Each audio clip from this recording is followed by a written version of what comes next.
Hello and welcome to an overview video of the new Illuminate Item Bank Assessment tool. To get started, click on Assessments and then Create Assessment. Or you can just use the Create Assessment tile from your main page. Next you'll see the different assessment types and you want to select New Item Bank.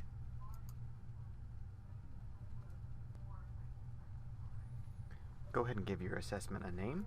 I'm just going to call this one Demo. Click Create. And that will take you to the New Item Bank Assessment Creation page.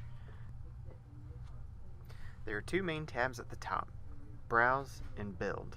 These two tabs are what you'll use for the most part of your assessment creation process, so it's good to get an understanding of what they are. The Build tab will be selected by default, and that's where you'll see the currently selected questions that will be on your assessment. The Browse tab is where you will select from the large library of assessment questions that have already been created in Illuminate to pick which ones you want to put on your assessment. So from the Browse tab, we want to start with how we would start any assessment by selecting our standards. I'm going to go over to the standards selection on the left side here and click on Edit Base Standards. That will pull up this menu where we can select our standard provider, subject, and grade levels. We'll start with the provider. When you click this button, you'll see a list of all of the standards that are available to select from inside of Illuminate. We want to scroll down to the section for Georgia, and at the bottom of that section we'll see Standards of Excellence. After that, you can select your subject and your grade level.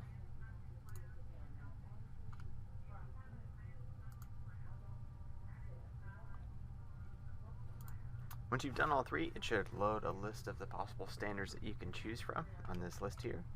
And then all you have to do is find the standards that you want to assess and then click on the circle next to that standard to add it to your list on the right hand side here. You can add as many standards as you want now and filter them out while you're searching for the questions, or you can even come back here later and add new standards if you change your mind. Once you've got everything you need, click Done. Once you've selected your base standards, you'll see them in this filter list here on the left hand side. So when you're looking for a question that meets a particular standard, you want to check on the box next to that standard, and you'll see the list on the right hand side is going to populate with questions that meet that standard. If you scroll down on the left hand side here in the filters column, you can add other filters that will help you find a specific kind of question. So if you're looking for particular item types, you can come here and select depending on what's available. If you're looking for, say, constructive response type questions, or if you're looking for multiple choice questions, you can add those into the filter here, and then only those item types that you've selected will appear in the list that's on the right hand side. If you were looking for a specific question and you have that question ID number, you can come up here to the magnifying glass, select that, and then you can enter the item ID to find the exact question you're looking for. Each question and passage in Illuminate has an item ID number. To find that, you just want to expand or click on the passage or question and open the detailed information bar down here at the bottom, and you'll be able to see or find that ID number there.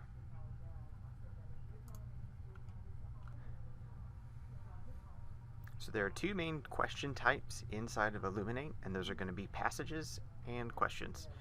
So a passage is going to be a piece of reading material, or maybe something like a graph or a chart that the student has to review first before they move on to the questions. And the questions are usually grouped into those passages. So here I can see this passage is an excerpt from Silas Marner, and there are two items that are connected to the standard that I've selected here earlier. To review those questions, I can click right here where it says View Two Items, and it will have the excerpt or passage on the left hand side and then the questions that relate to my standards here on the right.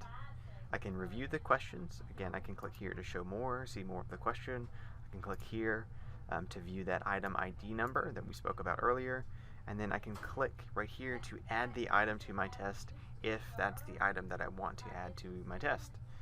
Note this does include the passage as well, so we don't have to add the passage separately. If you attach a question that is connected to a passage, it brings everything that you need over all at one time. If a passage has more questions than just what you've selected from your standards bank earlier, you'll be able to see them up here at the top. I can see that this one passage has 9 total items, but only 2 of those items are associated with the standards that we've selected. If we want to, we can click right here, and we see all 9 of the items that are associated with this passage. Again, all we have to do is click Add Item after we've reviewed the question, if it's something that we want to add to our assessment. After that, we can click Confirm, and that will take us back to our assessment item browsing page. I can continue to use my filters by selecting the standards on the left-hand side to find new types of questions to fill up my assessment. Once I've selected all of the questions that I want to use on the assessment, I can come back to the Build tab by clicking here, where I'll see the passages I've selected as well as those particular questions. You can notice that the questions are grouped together by the passage that they belong to. If you want to reorganize the questions, you can drag and drop them within the passage to a different spot. If you want to reorganize the whole passage, you can click on the passage title here and drag that whole section to a different portion of the assessment. It'll swap them around for you. For each individual question here, you can see the standards that are associated to that question that you've selected to assess. You can assign a question group if you'd like to, and you can also change the weighting for that question. So if there's a particular question that maybe you wanted to have in there just to kind of see where kids are, you can change the weight to 0, or if it's a question you feel is extra important, you can increase the weight as well. You can also click on the 3 dots on the right hand side if you wanted to remove the question from this assessment, or if you wanted to set that question to extra credit. When you're ready to preview your assessment, you can click on the eyeball icon up here and click Preview. You'll see the passage on the left hand side, as well as the questions that you've selected that are associated with that passage on the right hand side. You also have the ability to create your own assessment items. I'm going to go over that in a separate video though, as that can take quite a bit of time. When you're ready, you can click the Done button and either publish your assessment so that your students can begin taking it. You can save it as a draft to come back to it later, or if you'd like, you can just discard it altogether. If you've saved your assessment as a draft and want to come back to it later to work on, you'll go to your View Assessments page and then select Draft Item Bank. And this will show you all of the different assessments that you've created as a draft inside of the new item bank. Edit your draft new item bank assessment, you can click on Action and then select Edit. Remember that once you publish your assessment so that students begin to take it, your editing abilities are limited, so you won't be able to come back and add new questions or change things around as much once you publish. So you want to make sure everything is good to go once you click this button. Once you publish your assessment, it'll be waiting for you in your View Assessments page.